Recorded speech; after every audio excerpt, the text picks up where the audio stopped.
Hi friends, this is Hari. Cinema bus அப்டேட்டில் ஒரு லேட்டஸ்ட்டான ஒரு அப்டேட்டோடு வந்துருக்குங்க. அப்டேட்னு சொல்ல முடியாது, ஒரு யூகங்கள் ஒன்று சொல்லலாம்.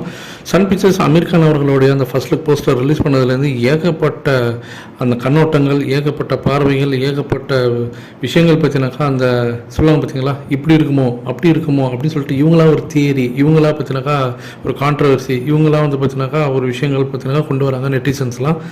என்ன அப்படின்னு பார்க்கும்போது அந்த சன் பிக்சர்ஸ் ரிலீஸ் பண்ண அந்த ஃபர்ஸ்ட் லுக் போஸ்டர், அதாவது அமீர் கான் அவர்களோட போஸ்டர் இப்போ 2 நாளைக்கு முன்னாடி ரிலீஸ் பண்ணியிருந்தார் இல்லையா, அந்த போஸ்டரில் அவர் வந்து ஸ்மோக்கிங் பண்ணியிருப்பார். அந்த ஸ்மோக்கிங்கோட அந்த இது பார்த்தீங்கன்னாக்கா, அந்த புகை பார்த்தீங்கன்னாக்கா அப்படியே வந்து ஒரு ஸ்கார்பியன் இமேஜ் மாரி இருக்கும். இந்த ஸ்கார்பியன் இமேஜ் வந்து யாருக்கான ஒரு இமேஜ்னு பார்த்தீங்கன்னாக்கா, எல்சியூவில் வரக்கூடிய ரோலக்ஸ் கேரக்டருடைய அந்த ஸ்கார்பியன் இமேஜ் அது. ஸோ இதை பார்த்த உடனே நெட்டிசன்ஸ்லாம் வந்து, அப்போ ரோலக்ஸோடைய தந்தையாக இவர் இந்த படத்தில் வருவாரா, ஒருவேளை எல்சியூ கூட கனெக்ட் பண்ணுறாங்களா இந்த படத்தை, இல்லை ரஜினி சாரோடைய அண்ணனாவோ தம்பியாவோ ஏதாவது வருவாரா, இல்லை ரோலக்ஸோடைய அண்ணனாவோ தம்பியாவோ வருவாரா அப்படின்னு சொல்லிட்டு ஏகப்பட்ட விஷயங்கள் பற்றினாக்கா இவங்களாவே ஒரு விஷயத்தை வந்து கிளப்பி விட்டுருக்காங்க.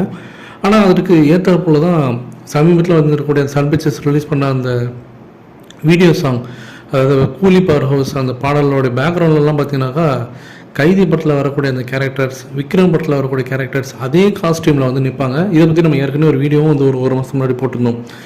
அப்போ நான் ஏற்கனவே சொல்லியிருந்தது தான், எல்சிக்குள்ளே கண்டிப்பாக இந்த படம் வரும். ஆனால் வந்து கேரக்டர்ஸ்லாம் யாரையும் ரிவீல் பண்ண மாட்டாங்க. அந்த கேரக்டர்ஸோடைய ரெஃபரன்ஸ் காட்சிகளாக இருக்கும், இல்லை அதே பேரலாக நடக்கக்கூடிய இன்னொன்று ஒரு டைமில் நடக்கக்கூடிய கதையாக இது இருக்கும் அப்படின்றத நான் சொன்னேன்.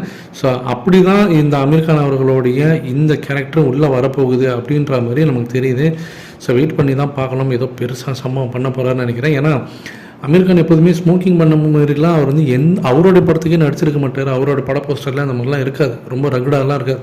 ஆனால் இந்த படத்துக்காக மெனக்கட்டி செஞ்சுருக்காரு. அவரே சொல்லியிருக்காரு, என்னோடய கேரக்டர் வந்து நான் வந்து இது வரைக்கும் பண்ணாத ஒரு கேரக்டர் எனக்கு ரொம்ப பிடிச்சி நான் பண்ணேன் அப்படின்னு அவர் சொல்லியிருக்காருன்னா கண்டிப்பாக ஏதோ சம்பவம் இருக்குங்க.